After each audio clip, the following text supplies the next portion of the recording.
शुरुआत में जब आपने चालू किया कॉलेज के बाद और आप पे प्रेशर है, आपका जो बॉस है वो आपको हर दिन डंडे दे रहा है धंधा करने के लिए, तो आप अपने ख़ानदान के अकाउंट, अपने दोस्तों के अकाउंट खोलते हैं। अब आपको पैसा मैनेज करना तो आता नहीं, तो जो आपको सुनते हैं आप या जो आप मार्केट में देखते हैं उससे आप लगवा देते हैं। तो यूजुअली ये होता है कि अधिकतर अकाउंट में लोगों का नुकसान होता है। सो कुछ दिन बाद आपके ना घर वाले आपसे बातचीत करते हैं, ना आपके दोस्त आपसे बातचीत करते हैं।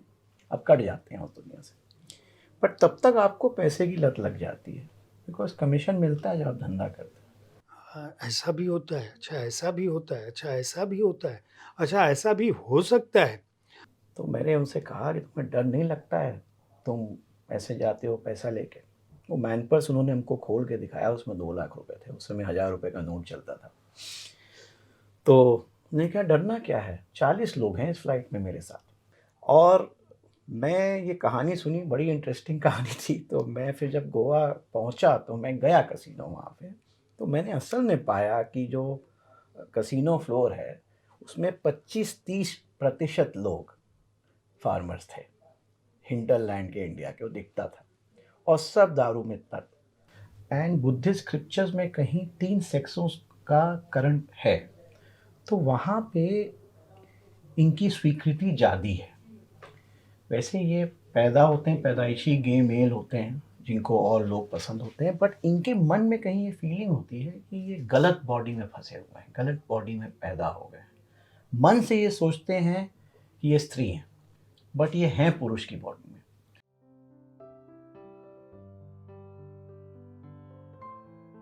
नमस्कार, आप देख रहे हैं साहित्य तक। मैं हूं जयप्रकाश पांडे। यह कार्यक्रम है शब्दरथी और आज साहित्य तक की स्टूडियो में हमारे साथ मौजूद हैं लेखक अनुराग त्रिपाठी जी। आपका बहुत बहुत स्वागत है। नमस्कार जयप्रकाश जी। अनुराग जी इस कार्यक्रम में इसलिए उपस्थित हैं क्योंकि आपकी एक बहुत चर्चित पुस्तक आई है, द गोवा गैम्बिट। यह पुस्तक क्या है? इस पुस्तक का कथानक क्या है? इसके पात्र कैसे हैं और कितनी रोचक रोमांचक पुस्तक है ये? इसके बारे में अगर आप बुक कैफ़े देख रहे होंगे तो आपको पता होगा। इस पुस्तक का मैंने रिव्यू भी किया था। लेकिन हम यह जानना चाहेंगे अनुराग जी से कि इस पुस्तक की और इनकी दूसरी पुस्तकों की लेखन प्रक्रिया क्या थी? बतौर लेखक अनुराग कैसे जुड़े? क्योंकि अभी ये वर्तमान में सिंगापुर में रहते हैं। फाइनेंस की दुनिया से जुड़े हुए हैं। ढेर सारी बड़ी डिग्रियां इनके पास हैं।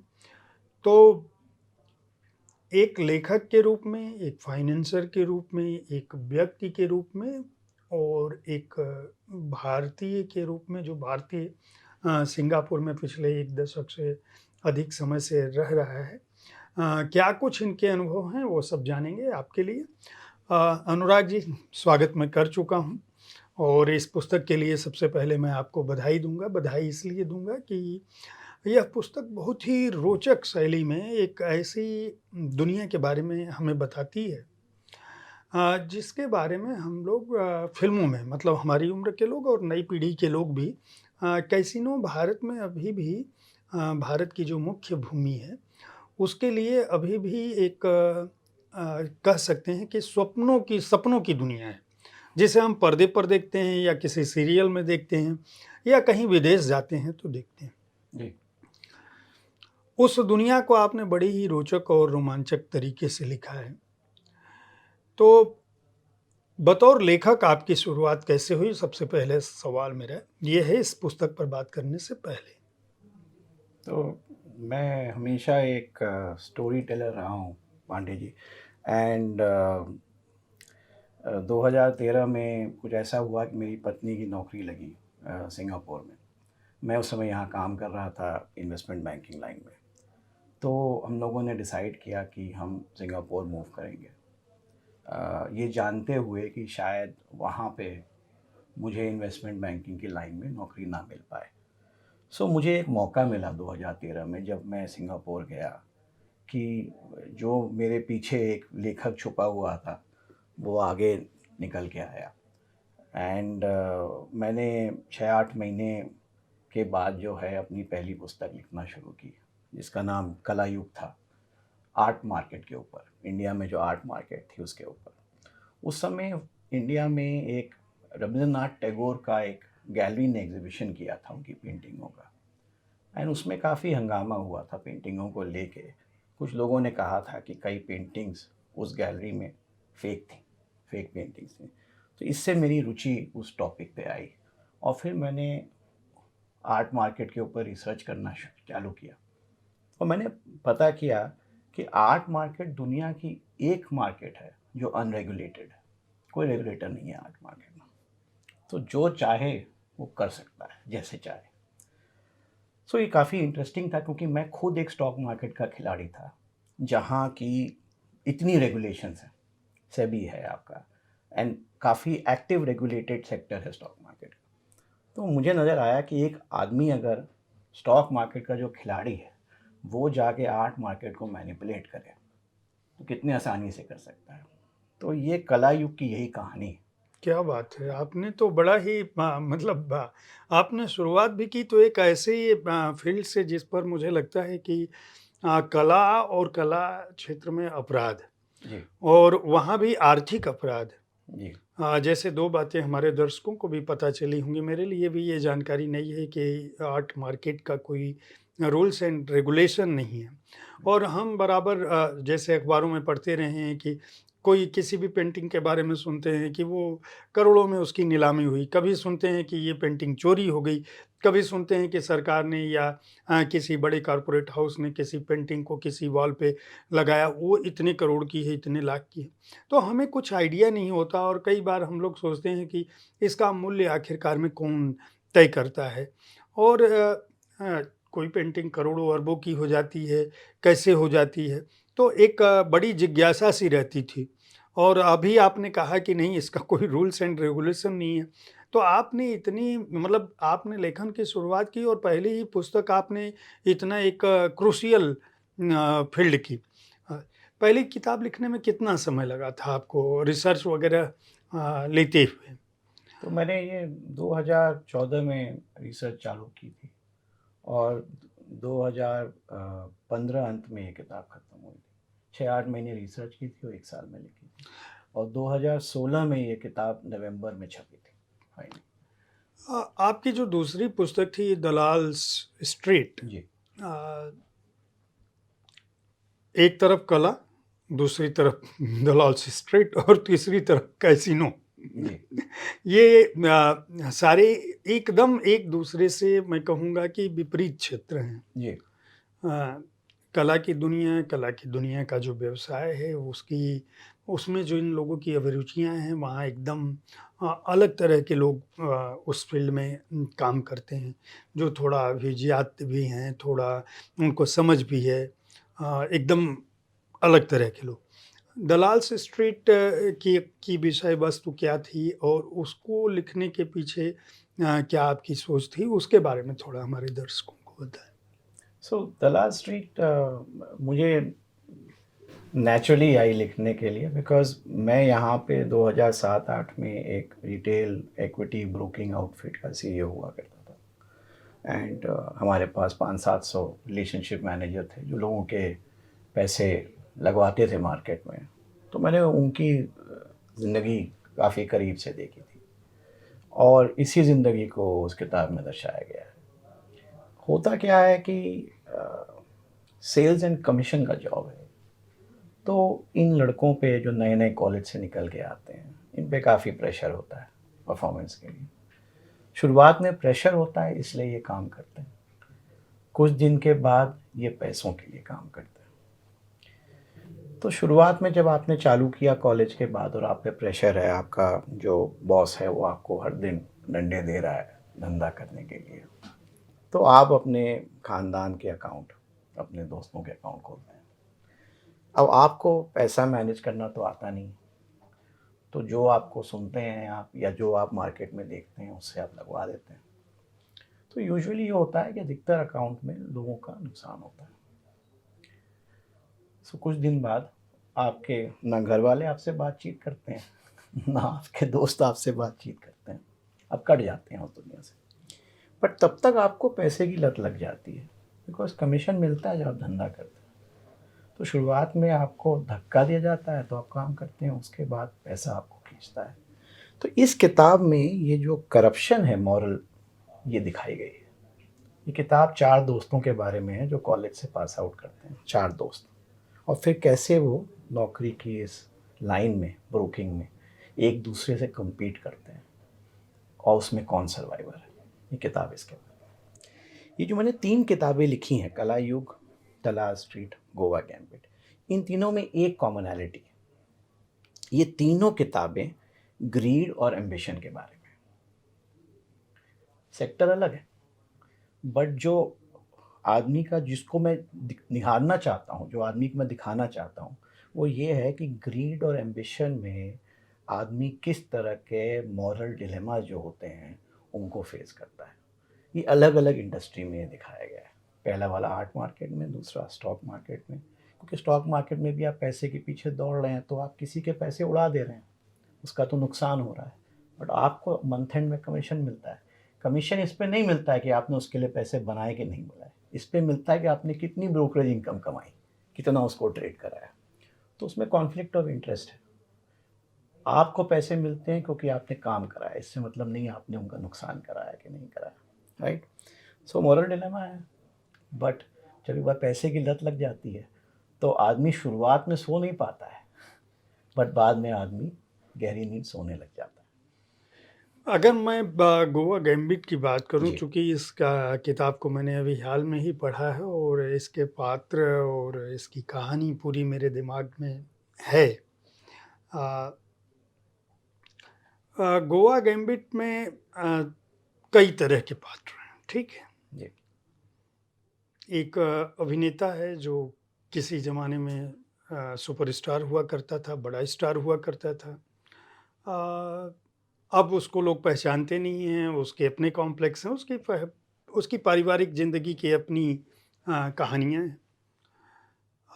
एक बड़ा राजनेता है जो बहुत सारा अकूत पैसा कमा रहा है, कैसीनो का मालिक कहने के लिए एक गुड लुकिंग हैंडसम आदमी आपकी तरह का कैसीनो का सामने ओनर है, लेकिन असली मालिक वह राजनेता है। जी।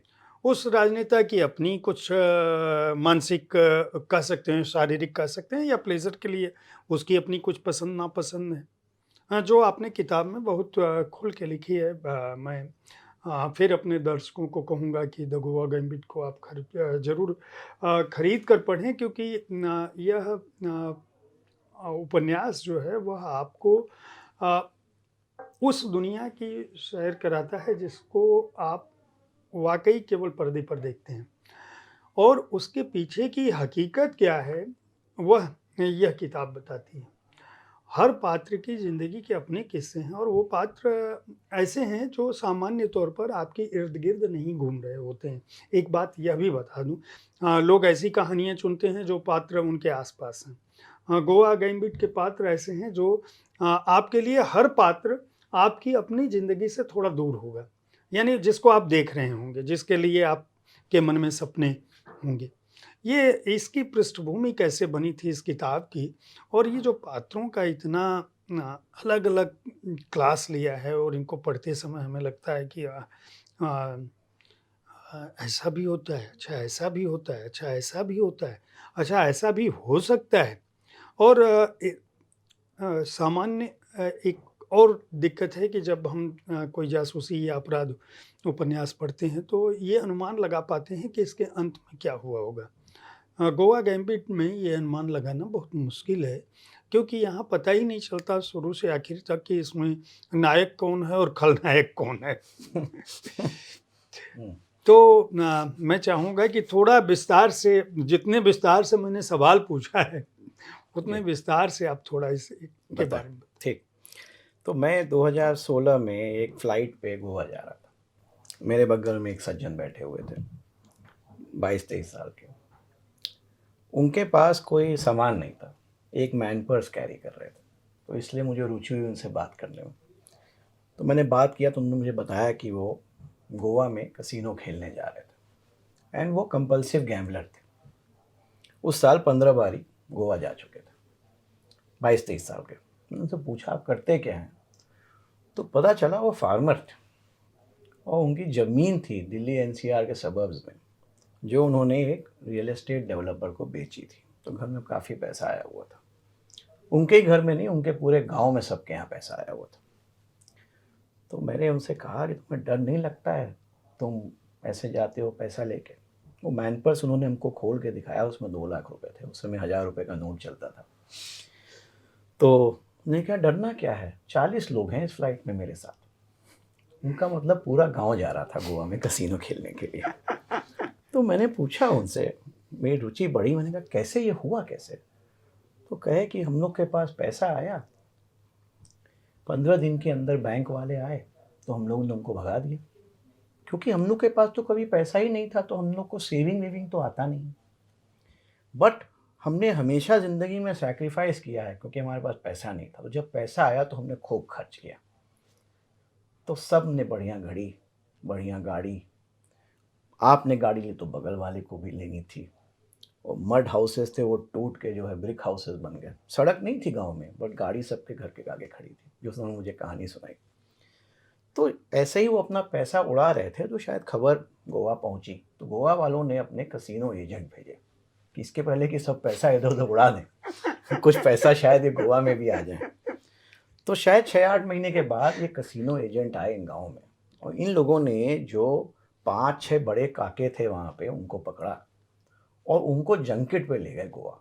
Ticket paid for, hotel paid for. आइए आप देखिए, ये लोग गए वहाँ पे।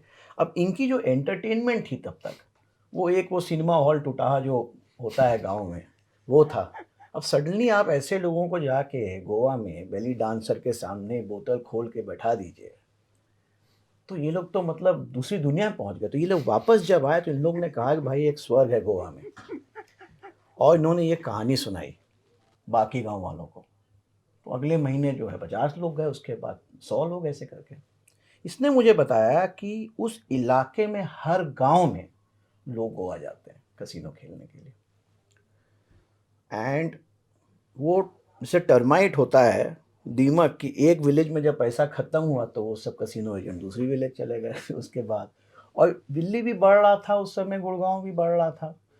तो एक गांव तक पहुँचे, यहाँ पैसा ख़त्म हो गया, तो फिर उसके बाद अगले गांव तक डेवलपर गए बढ़ाने के लिए, तो ये भी उस गांव पहुँच गए। ऐसे करते करते वो जो पूरा इलाका था वो गैम्बलिंग में मतलब लगा हुआ था। और मैं ये कहानी सुनी, बड़ी इंटरेस्टिंग कहानी थी। तो मैं फिर जब गोवा पहुंचा तो मैं गया कसिनो वहाँ पे। तो मैंने असल में पाया कि जो कसिनो फ्लोर है उसमें 25-30% लोग फार्मर्स थे, हिंटरलैंड के इंडिया के, वो दिखता था। और सब दारू में तट। और उसके बाद वो पैसा हारते थे, बट पैसे की कोई मूल्य नहीं थी इन फार्मर्स के लिए। वो तो सिर्फ ये बताते थे कि उन्होंने कितना अच्छे समय काटा वहाँ पे। तो ये कहानी थी शुरुआत गोवा गैम्बिट की। एक कैरेक्टर इसमें जो बलवंत का कैरेक्टर है वो उस पर बेस्ड है, जो ये सज्जन मुझे मिले थे। उसके बाद फिर मैं जब ये कैरेक्टर मुझे इतना बढ़िया मिला तो फिर मैंने इसमें रिसर्च करनी शुरू की, और मैं कम से कम 10-12 चक्कर मारे। गोवा नहीं, मैं दुनिया भर के कसिनो में गया और मैं लोगों से मिला। एंड सब अपनी कहानियाँ सुनाते हैं, स्पेशली जो पैसे जीतते हैं उसकी कहानियाँ। तो मैंने काफ़ी कहानियाँ सुनी लोगों से। एंड फिर उन सब कैरेक्टर्स को जो मिला, उसका जो मिश्रण है, वो मिश्रण आपको इस किताब में मिलता है।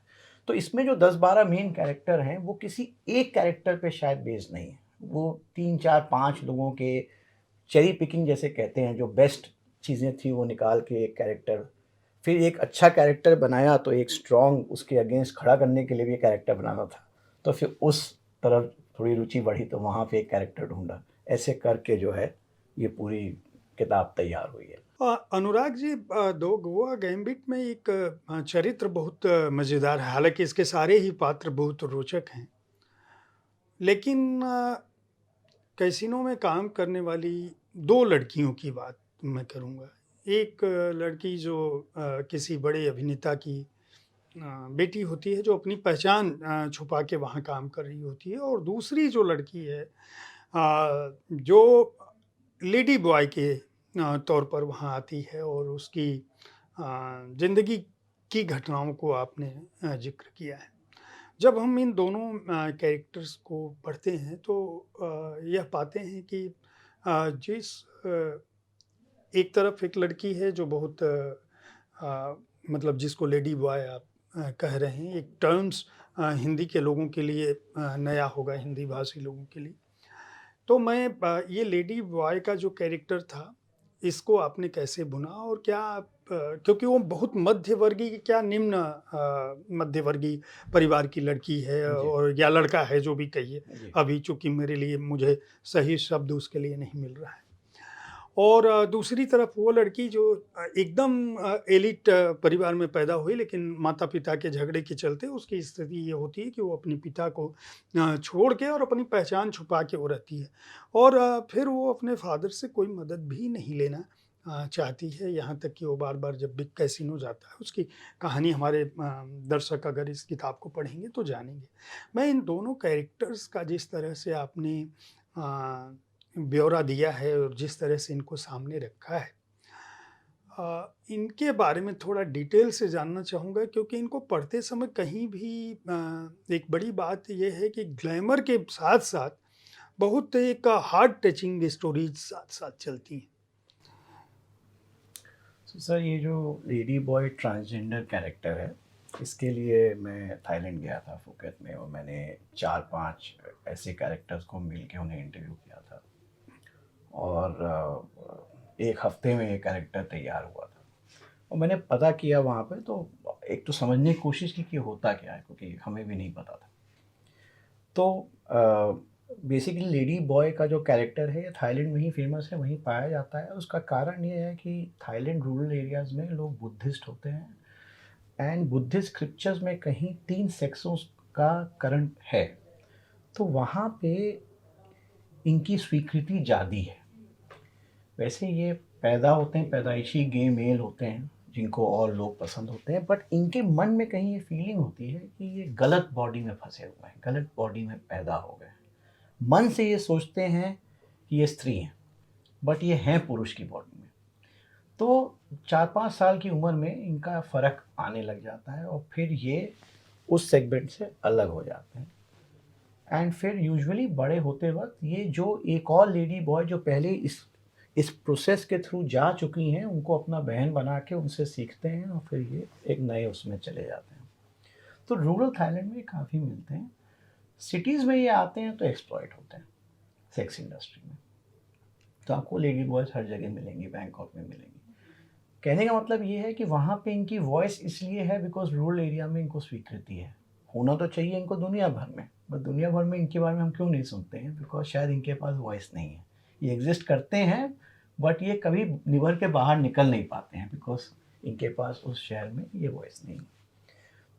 तो मैंने जब इनके बारे में और स्टडी किया तो ये पता किया कि इनकी जो बिगेस्ट जो मोटिवेशन थी, वो ये थी कि इनको अपनी ज़िंदगी में कभी प्यार नहीं मिलता है। एंड इनको ये पूरी ज़िंदगी अपने कंपेनियनशिप ढूँढते हैं, क्योंकि ये अपने आप को एक लड़की समझते हैं। तो ये एक लड़के को ढूँढते हैं जो इनका कंपेनियन बन के इनके साथ रहेगा। बट अधिकतर तक लोग इनको सिर्फ एक्सप्लॉइट करते हैं सेक्स इंडस्ट्री में। सो ये कहानी मैंने सुनी और ये कंसिस्टेंट थी जो मैंने 4-5 लोगों को इंटरव्यू किया उनसे। तो इसीलिए हमने वो लव स्टोरी यहाँ किताब में निकाली है, because that is the one of the strongest motivations for these people to find that. And मैंने जब ये किया था तो ये 2017-18 की बात है। तो मुझे लगा था कि मैं पहला ऐसा हूँगा जो इसको स्टोरी को यहाँ पे तोड़ूंगा, बट उसके बाद OTT में कई चीज़ें आ गई जहाँ ट्रांसजेंडर कैरेक्टर्स को दिखाया गया है। सो ये थोड़ी किताब लेट हो गई वैसे।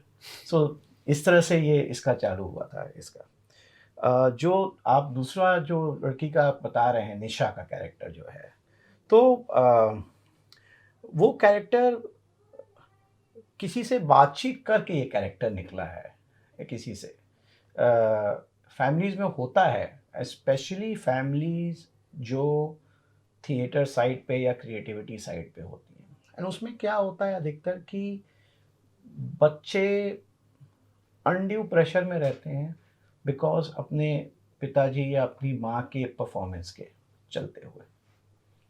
तो वो उन पे बीतती है, बच्चों पे, इरिस्पेक्टिव कि वो क्या करना चाहते हैं। बट उनके ऊपर एक प्रेशर होता है कि ये भी अभिनेता बनेंगे, अभिनेत्री बनेंगे। एंड कई बारी उसमें एक रिबेल रिएक्शन होता है कि वो बच्चा जो है सब कुछ छोड़ के निकल जाता है। तो ये कैरेक्टर निशा का वहाँ से दर्शाया गया है, क्योंकि उसके माता पिता दोनों क्रिएटिव साइड में, पिताजी उसके मूवी स्टार, माता भी थिएटर पर्सनालिटी, एंड वो यही चाहते थे कि बेटी भी बने मूवी में, बट बेटी को इसमें कोई इंटरेस्ट नहीं था, तो वो इससे छोड़ छाड़ के अपना जो है कसिनो की दुनिया में चली जाती। आपके इस उपन्यास में हर किरदार कहीं न कहीं अपने को आज़ाद करना चाहता है और आपने बातचीत की शुरुआत में कहा कि मेरी किताबों में ग्रीड जो है वह मेन स्ट्रॉन्गेस्ट पार्ट है। ये जो आज़ादी की भावना है और जो हम फज़ा महसूस करते हैं और फिर हम उससे अपनी स्थितियों से बाहर होना चाहते हैं। हर आदमी इस कैरेक्टर में कहीं न कहीं भाग रहा है। यहाँ तक कि जो कैसीनो का मालिक है, जिस राजनीति की बात आपने की है, वो भी सारी ताकतों के बावजूद, सत्ता के सारे प्रभाव के बावजूद, पैसे के बावजूद उसके अंदर भी कहीं न कहीं उसका कैरेक्टराइज़ेशन जो आपने किया है और जिस तरह से वो कैसीनो में की दुनिया में होता है और उसकी अपनी अभिरुचियाँ और उसके जीवन में जो लड़कियाँ हैं और उनसे वो जिस तरह से प्लेज़र लेता है, वो ये कैरेक्टर आपको ये कहाँ से मिला आपको? मेरे तो फिक्शनलाइज कैरेक्टर है सर, कोई मिला नहीं था ऐसा। ये मेरी इमेजिनेशन है सर। सोसाइटी जो है हमारे लिए नॉर्म्स क्रिएट करती है, और हमारी अपब्रिंगिंग और के बेसिस पे हमारी अपनी मॉरल वैल्यूज़ होती हैं। एंड सोसाइटल नॉर्म्स एंड हमारी मॉरल वैल्यूज़ के बीच में डिस्कनेक्ट होता है, which creates dilemma in our life. उसी डिलेमा को से भागने के लिए सारे कैरेक्टर्स भागते रहते हैं। तो वो डिलेमा तभी ख़त्म होगा जब आप अपने आप को एक्सेप्ट करेंगे, not in the light of society क्या है, बट आप कौन है। तो यही मैं निभाने की कोशिश कर रहा हूँ इस किताब में। एंड जिस दिन आप वो बात को एक्सेप्ट कर लेंगे, दो चीज़ें, परफेक्शन नहीं है इस दुनिया में, this is a imperfect world. तो इम्परफेक्शन को एक्सेप्ट करना बहुत ज़रूरी है, और उसी से आई थिंक ये जरिया है हैप्पीनेस की तरफ जाने का। एंड दूसरी चीज़ कि जो आप कर रहे हैं वो ठीक है, अगर आपको गहरी नींद आती है रात में तो आप उस पर सोएं, अगर आप सो सकते हैं तो ठीक है, अदरवाइज़ वो कॉन्फ्लिक्ट रहेगा तो आप उसमें जो है जूझते रहेंगे। तो यही ये सब हमारी दुनिया है, सब लोगों की। ये जो कैरेक्टराइजेशन है, maybe they are little extreme क्योंकि हम ड्रामा लिख रहे हैं, but I think somewhere you will find some श्रेय इन कैरेक्टर्स का, जो आप सबको अपनी दुनियाओं में दिखाई पड़ेगा, जिस चीज़ों से हम जूझते हैं, जो हमारे डिलेमास होते हैं, मॉरल डिलेमास होते हैं लाइफ में। और मैंने ये फाइंड किया है कि जो भी ये सोसाइटल नॉर्म्स लिखता है, ये कभी भी रिच एंड पावरफुल को अप्लाई नहीं करते। ये मेजॉरिटी जो है मिडिल क्लास एंड गरीब लोगों को अप्लाई करते हैं, और हम पूरी ज़िंदगी इनमें जूझते रहते हैं। सो यही मैंने दिखाने की कोशिश की है इस किताब में। आपने ये किस्सा गोई इतनी रोचक शैली में आपको कैसे मिली? क्योंकि आपकी सारी कहानियों की मतलब जो तीनों किताबें हैं, इन तीनों की ठीक है, पृष्ठभूमि आपका आप कहेंगे कि भई मैं तो इस फ़ील्ड से जुड़ा था, इसलिए मेरी समझ थी और स्टोरी टेलिंग मुझको आती थी, इसलिए मैंने लिखा। लेकिन किसी बात को जानना और उसको उस हिसाब से एक्सप्लेन करके उपन्यास में बदल देना, ये कला आपको कैसे आई? क्योंकि बिना आपके कोई आदमी अपने काम को अपनी नौकरी को छोड़ के, ठीक है, एक अवसर आया, आपकी पत्नी सिंगापुर शिफ्ट कर रही थी, आपने उनसे कहा कि मैं लिखना पढ़ना चाहता हूँ, तो लिखना पढ़ना ही क्यों, कुछ और भी काम सोच सकते थे। आप यहाँ पैसे कमा रहे थे, अच्छे खासे पैसे कमा रहे थे, वहाँ जाके कुछ और करते, कोई ऐसा तो था नहीं, पढ़े लिखे आदमी हैं, हर तरह की डिग्री, बड़ी डिग्रियाँ आपके पास हैं, काम तो वहाँ भी मिल जाता आपको। तो पूरी तरह से जो आपने अपने को लेखक के रूप में समर्पित किया, उसके पीछे कौन से लोग थे और किन्होंने आपका, अगर मैं कहूँ कि आप अपनी स्मृतियों में जाएँ, जैसे उस लड़के ने आपको गोवा गैम्बिट की बात दी, तो अगर मैं आपसे जानना चाहूँ कि अनुराग त्रिपाठी को लेखक बनाने के पीछे किन बातों का, किन घटनाओं का, किन व्यक्तियों का हाथ था? क्या वजह थी आपकी स्मृतियों में, अगर मैं आपकी पास्ट की तरफ, तो किस चीज़ ने आपको ये इतना ज़्यादा रिजिड कर दिया कि आपने काम-वाम छोड़ के और ज्यों ही अवसर मतलब मैं कहूँगा कि पहला ही अवसर पाते ही आपने नक्की किया अपने को और पूरी तरह से लेखन में लगा दिया? तो सर नहीं, ऐसे तो सही बात नहीं है। अ, जब मैं सिंगापुर गया तो मैंने कुछ टाइम तो कोशिश की नौकरी के लिए, एंड जो मेरा अंदाज़ा था पहले कि इन्वेस्टमेंट बैंकिंग में मुझे नौकरी नहीं मिलेगी, वो सही था। सो फिर ये हुआ कि कोई और सेक्टर में काम करते हैं। तो दो चीज़ें थीं, एक तो मेरा सेल्फ ईगो कि मैं यहाँ पे एक मैनेजिंग डायरेक्टर था, तो मैं नीचे लेवल पे काम नहीं करना चाहता था। दूसरी चीज़, क्योंकि मैं फाइनेंशियल सर्विसेज से जुड़ा हुआ हूँ, एक मुझे ये बड़ी एक स्ट्रॉन्ग पर्सनल स्किल सेट है, पैसे पे पैसा बनाना आता है। और इसलिए शायद मुझे एक फाइनेंशियल फ्रीडम एक अर्ली उम्र पे मिल गई, जो किसी और व्यक्ति को शायद ये मौका ना मिलता। तीसरी चीज़, अपनी पर्सनल चॉइस। हमारे बच्चे नहीं, हमने कभी सोचा नहीं बच्चों के बारे में, तो ये ज़िंदगी हम अपने लिए जी रहे हैं, हम पे ही अंत होगी। तो इनसे जो मेरी चॉइसेस थी मेरे सामने, वो आई थिंक मेरे लिए ज़्यादा आसान था, सब छोड़ छाड़ के ये इस दिशा में मुड़ना। क्योंकि पैसे के लिए मेरे को इसकी ज़रूरत नहीं थी, एंड पैसे के लिए मैं अभी भी काफ़ी एक्टिव इन्वेस्टर हूँ और पैसा वहाँ से आ जाता है। मेरी पत्नी के पास एक अच्छा कॉर्पोरेट जॉब है, वो अपना काम कर रही हैं। तो आप ये कह लीजिए कि मेरे पास ज़्यादा चॉइसेस इसलिए थी क्योंकि मैंने जो डिसीजंस लिए हैं लाइफ में वो ऐसे थे, जिससे मैं ये डिसीजन लेने के लिए मुझे आसानी हुई। अदरवाइज़ आदमी उसमें फँस जाता है। एंड कोई भी आप मेजॉरिटी राइटर्स को मिलिएगा, बहुत कम को छोड़ के, वो most people also right, they don't only right. ये मुझसे इंडिया में अभी बहुत लोगों से बात करता हूँ तो पूछते हैं क्या करते हैं आप, मैं कहता हूँ मैं राइटर हूँ, तो मुझसे फिर पूछते हैं आप और क्या करते हैं, ये हर आदमी पूछता है। तो मैं भाई और कुछ नहीं करता हूँ, मैं सिर्फ लिखता हूँ। बट मैं समझता हूँ वो क्यों पूछते हैं आप और क्या करते हैं, बिकॉज दिस डजंट पे। अगर आपके ऊपर ये प्रेशर है घर चलाने का, तो आप राइटर ना बने तो बेहतर है, और अगर आप राइटर बन के घर चला रहे हैं तो आप पे हमेशा प्रेशर रहेगा। बहुत कम लोग हैं ऐसे जो इस प्रेशर से निकल पाए हैं। तो लकीली मेरे ऊपर ये प्रेशर नहीं था, तो मेरे लिए ज़्यादा आसान था ये डिसीजन लेने के लिए। एंड जैसे मैंने कहा कि मैं स्टोरी टेलर हमेशा था, और मैं शायद एक चांस ढूंढ रहा था, एक मौका ढूंढ रहा था जब मुझे इससे फुर्सत मिले काम से। काम में भी दो चीज़ें हैं, कई लोग से आप पूछिए कि आप क्या काम करते हैं, तो लोग काफ़ी पैशनेट होते हैं अपने काम के बारे में। मैं अपनी राइटिंग के बारे में बहुत पैशनेट हूँ, बट मैं अपने काम के बारे में कभी पैशनेट नहीं था। लोग आपको आधे-आधे घंटे कहानी सुनाएँगे कि वो क्या काम करते हैं, क्यों करते हैं। मैं काम करता था क्योंकि साल के अंत में, महीने के अंत में एक चेक आता था और उससे मेरा घर चलता था। It was not beyond that. मेरी पत्नी से आप बात कीजिए, वो बड़ी पैशनेट है, आपको मतलब वो दुनिया बदलने के लिए काम करती है, मैं सिर्फ पैसे के लिए करता हूँ। तो मुझे एक मौका मिला और मैंने वो मौका लिया, एंड आई थिंक ये सारे कारण थे कि वो मेरे लिए वो चॉइस ज़्यादा आसान थी। पैसे की कमी नहीं थी, पैसा कमाना आता था पैसे पे, बच्चे हमारे नहीं थे, तो ये हम डिसीजन ले पाए। बाकी हाँ, माता-पिता को ये समझने में काफ़ी समय लगा। 1.5-2 साल माता-पिता, मैं इन्वेस्टमेंट बैंकिंग में बड़े पैसे कमा रहा था, छोड़-छाड़ के राइटर बन गया। ये समझने में उनको समय लगा। जब पहली हमारी किताब आई और किताब हमारी पब्लिश हो गई, तो जिमखाना क्लब में हम एक वो कर रहे थे, बुक टॉक थी हमारी। तो उसमें हमको याद है कि हमारे पिताजी के बॉस भी आए थे।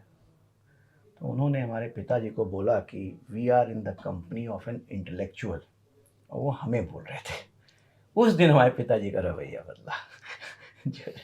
क्योंकि ये आसान नहीं है, क्योंकि this is not the regular path for people. जो रेगुलर, तो हम थोड़ा सा हट के रहे हैं, और हट के रहे हैं तो शायद वो इन किताबों में भी नज़र आता है कहीं पे।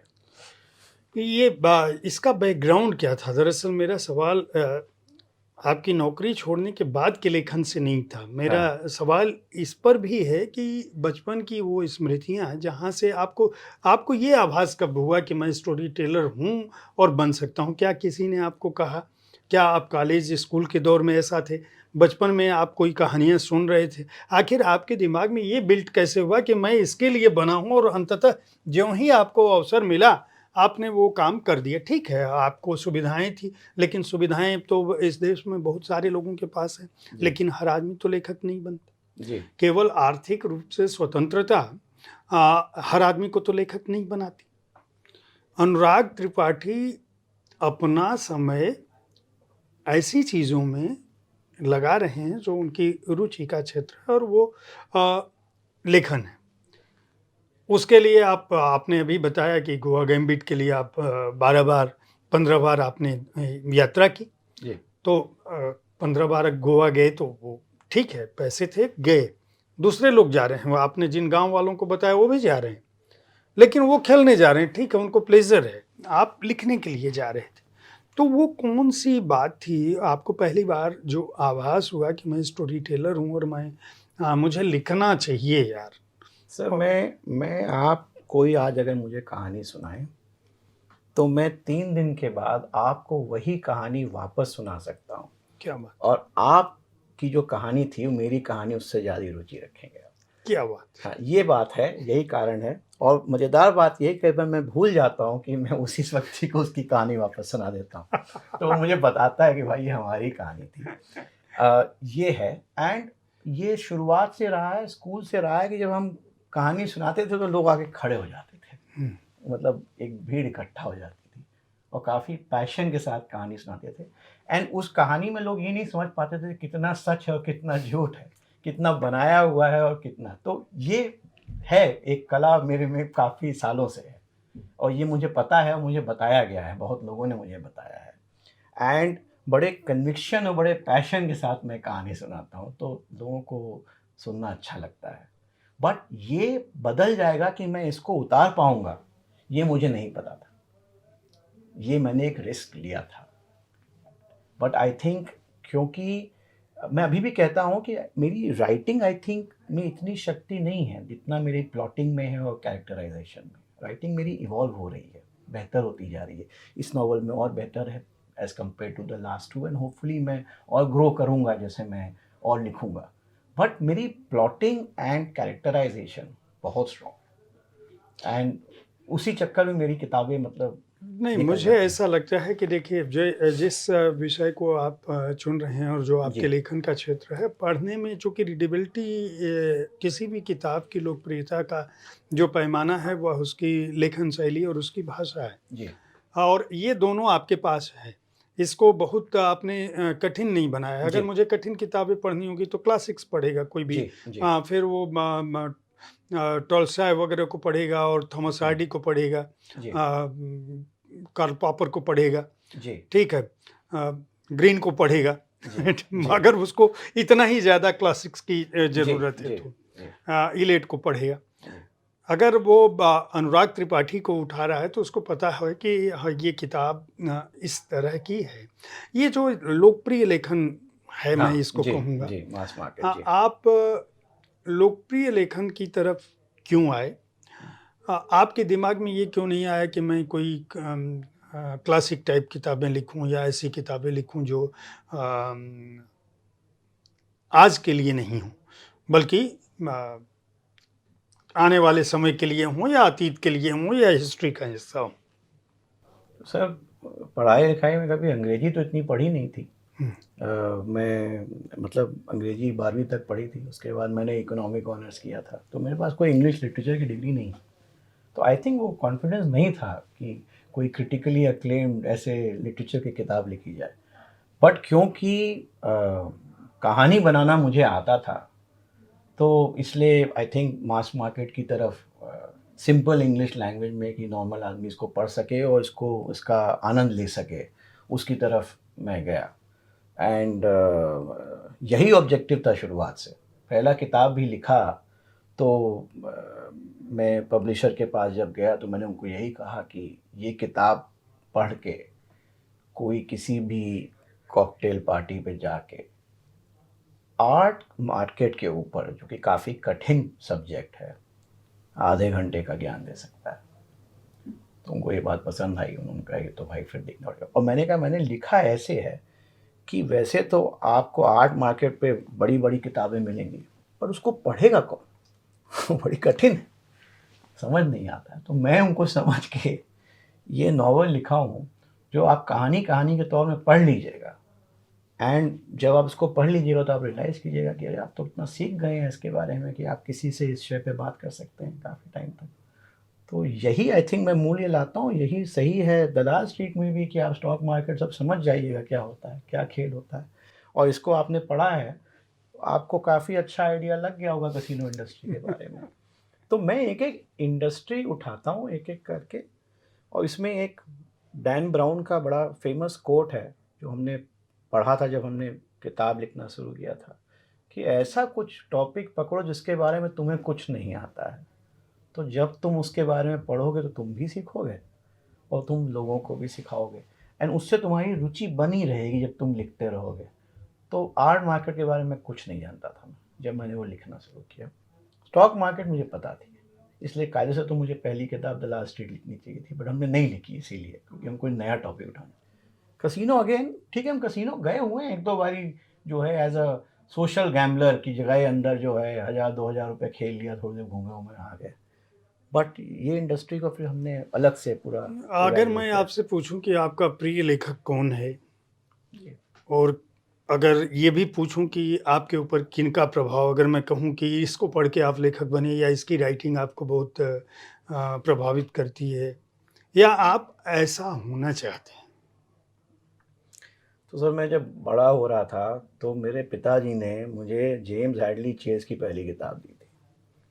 तो मैं छठी सातवीं कक्षा से जेम्स हैडली चेज़ पढ़ रहा था। उनके सारे थ्रिलर होते हैं और अच्छी लगती है कि शॉर्ट किताब होती है वो, मतलब आप 2 ढाई घंटे में उसको ख़त्म कर सकते हैं। तो पहले मैंने थ्रिलर पढ़ना शुरू किया वहाँ से। फिर मैंने फ्रेडरिक फॉर्साइथ और जेफरी आर्चर, इनका स्पाई थ्रिलर, जेफरी आर्चर की कई तरह की किताबें हैं, और सिडनी शेल्डन, ये मैं पढ़ के बड़ा हुआ हूँ। और यही शायद कारण है कि मैं शुरुआत से थ्रिलर ही पढ़ता रहा और थ्रिलर में मेरे को रुचि थी। आज की डेट में भी जब मैं किताब के बारे में सोचता हूँ तो किताब ये लिखनी है कि नहीं लिखनी है वो मैं तभी डिसाइड करता हूँ जब मुझे फाइनल जो किताब का क्लाइमैक्स होता है, जो आप आखिरी 2 चैप्टर में पढ़ते हैं कि आखिरी में क्या होने वाला है, वो मुझे पहले दिखाई पड़ जाता है। तब मैं पूरी कहानी उसकी अराउंड बना लेता हूँ। जब तक मुझे वो नज़र नहीं आता मैं किताब नहीं लिखता हूँ। तो अभी भी मैं एक किताब अभी सोच रहा हूँ, मुझे हर दिन वो दिखाई पड़ रहा है क्योंकि मुझे एंडिंग नज़र आ गई है, बाकी मुझे अभी लिखना है। तो ये मेरी स्थिति है।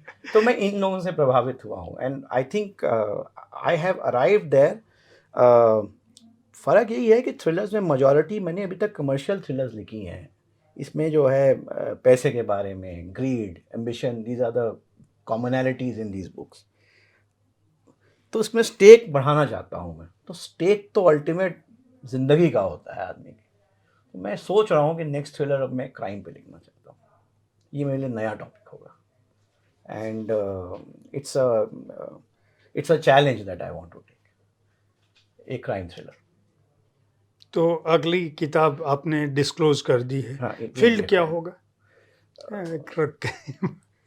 सब क्राइम तो बहुत वाइड। सर उसमें मैं कई चीज़ें सोच रहा हूँ, बट मैंने पहले भी बोला है, एक one of the things I am considering is कि स्पाई थ्रिलर हुआ है इंडिया चाइना बॉर्डर पे, आजकल गर्मी है, कुछ इस पे लिखा जाता है क्योंकि स्टेक्स है हाई, बहुत लोगों की ज़िंदगी इस पे इफेक्ट करती है। हिंदी में आप क्यों नहीं लिखते हैं, और अंग्रेज़ी में ही क्यों लिखना आपने पसंद किया, और क्या आपकी किताबें हिंदी में भी आएंगी? क्योंकि इनको पढ़ते समय ये लगता है कि अगर ये हिंदी में होती तो भी ज़्यादा बिकती।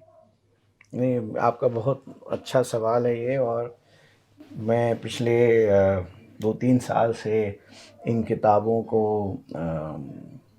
बुक अडेप्टेशन के लिए कोशिश कर रहा हूँ फॉर OTT प्लेटफॉर्मों में जाके स्क्रीन राइटर से मिलता हूँ एंड उनसे तो हिंदी में ही वार्तालाप होता है, डायलॉग राइटिंग तो हिंदी में ही होती है। ये किताब आएगी हिंदी में, इसकी आएगी। डिस्कशन अभी चल रही है और ये ट्रांसलेट होगी और फिर ये आएगी एंड देखते हैं कैसा चलता है, तो हो सकता है पीछे की भी दोनों निकाली जाए हिंदी में। तो इन पे क्या सीरीज़ वगैरह भी? अभी किसी से बातचीत नहीं है, बट ये कोशिश हमेशा चालू रहती है। मेरा जो राइटिंग का प्रोसेस है पांडे साहब, वो ऐसा है कि मुझे इमेजेस दिखाई पड़ती हैं और फिर मैं उनको शब्दों में लिखता हूँ। तो अगर आप मेरी किताब पढ़ेंगे तो आपको लगा होगा कि किताब विजुअल है। मेरी सारी किताबें बहुत विजुअल, जब आप उनको पढ़ रहे होंगे तो आपको दिखता होगा, क्योंकि मैं ही वो देख के ही वापस लिखना शुरू करता हूँ, it's not the other way around.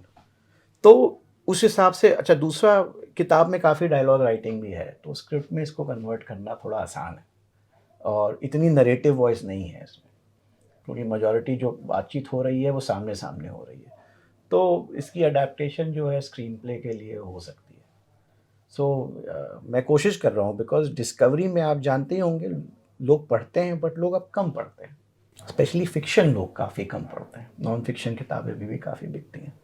Fiction की किताबें एक एंटरटेनमेंट का जरिया है, तो लोग आजकल OTT पे प्लेटफॉर्म पे पिक्चर देख लेते हैं, या लोग आप मानिएगा कि यूनाइटेड किंगडम में biggest killer of fiction books at one point in time was the game candy crush. Video game से आप compete कर रहे हैं, तो आपके पास 1-1.5 घंटे का समय है रात में, आप ऑफिस से आए थके हुए, और उसमें या तो आप स्क्रीन देख लीजिए या किताब पढ़ लीजिए या गेम खेल लीजिए। तो हम सबसे compete कर रहे हैं इस मार्केट में। नॉन फिक्शन आदमी पढ़ता है कुछ सीखने के लिए, उसके लिए वो अलग समय निकाल कर रखता है, बट जहाँ उसको आप फिक्शन बोलिए, चाहे मैं जितना भी कह लूँ कि इसमें बहुत सीख है, बट वो उसको एज एंटरटेनमेंट ही सोचता है।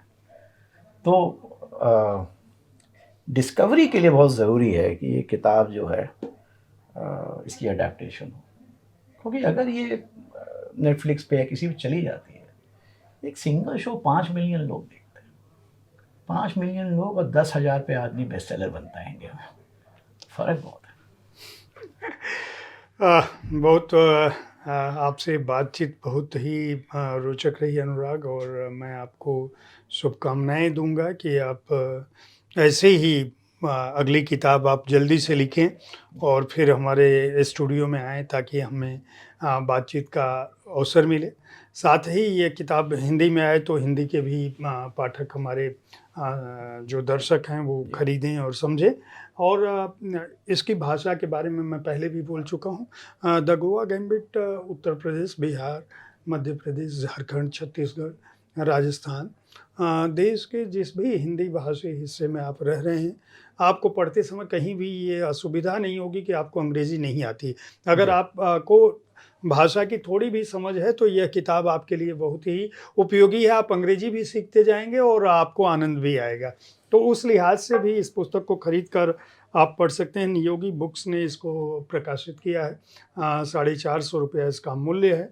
और आपको बहुत बहुत आभार हमें समय देने के लिए। अगले सप्ताह मैं फिर ऐसी ही किसी शख्सियत के साथ फिर मिलूँगा। देखते रहिए साहित्य तक। धन्यवाद। धन्यवाद।